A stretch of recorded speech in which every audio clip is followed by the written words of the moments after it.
एक बार की बात है, एक संत थे जो ब्रह्म ज्ञानी थे। वह रोज सत्संग करते और लोगों के दुख दूर करते थे। वह जो भी वचन किसी को कहते थे वह पूरा हो जाता था। उनकी दया और निम्रता के कारण सभी उनका बहुत आदर करते थे। एक बार एक गरीब औरत उनके पास आई और उनसे विनती करने लगी और संत से कहने लगी कि आज दोपहर का भोजन संत उसके घर करे।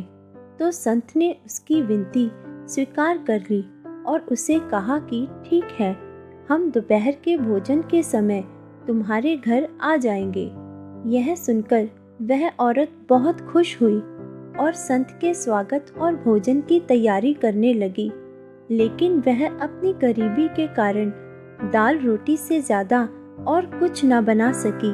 दोपहर में जब संत उसके घर भोजन करने आए तो उस औरत ने बड़े प्यार और भक्ति भाव से संतों को दाल रोटी परोसी।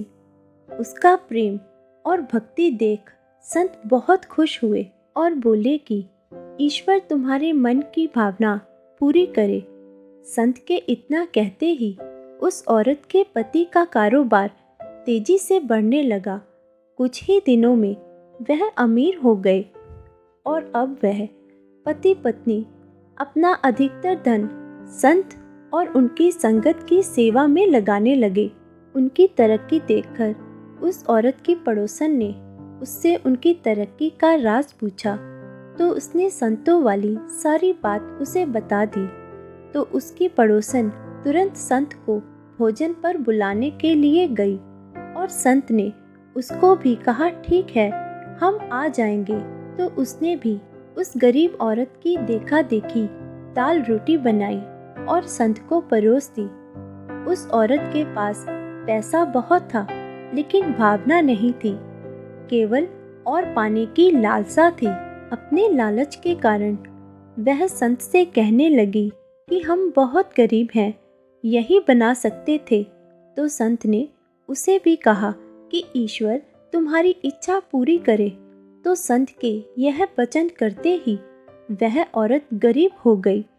यह देख संत से उनके सेवक ने पूछा कि संत जी, आपने पहले जिस औरत के घर भोजन किया था वह गरीब थी, लेकिन आपकी आशीष से वह अमीर हो गई और इस अमीर औरत के घर भोजन किया और इसे भी वही आशीष दी, फिर यह गरीब क्यों हो गई? तो उस सेवक की बात सुनकर संत मुस्कुराए और उत्तर दिया कि भावना की बात है।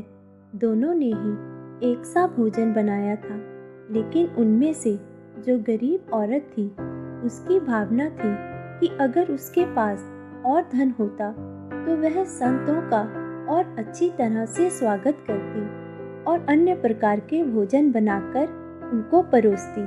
और उनमें से दूसरी औरत जो पहले से ही अमीर थी, लेकिन उसकी भावना में लालच होने के कारण उसने मेरे सामने गरीब होने का ढोंग किया और जैसे मैंने गरीब औरत को इच्छा पूरी होने का आशीर्वाद दिया वैसे ही इसको भी दिया। लेकिन भावना साफ ना होने के कारण वह औरत गरीब हो गई और गरीब औरत की भावना साफ होने के कारण वह औरत अमीर बन गई। और इस कहानी से हमें यह शिक्षा मिलती है कि हमें अपनी भावनाओं को साफ रखना चाहिए। जितना मालिक ने दिया है उसमें संतुष्ट रहना चाहिए और पाने की लालसा नहीं करनी चाहिए, क्योंकि भगवान या संतों के पास भावना काम करती है, दिखावा नहीं।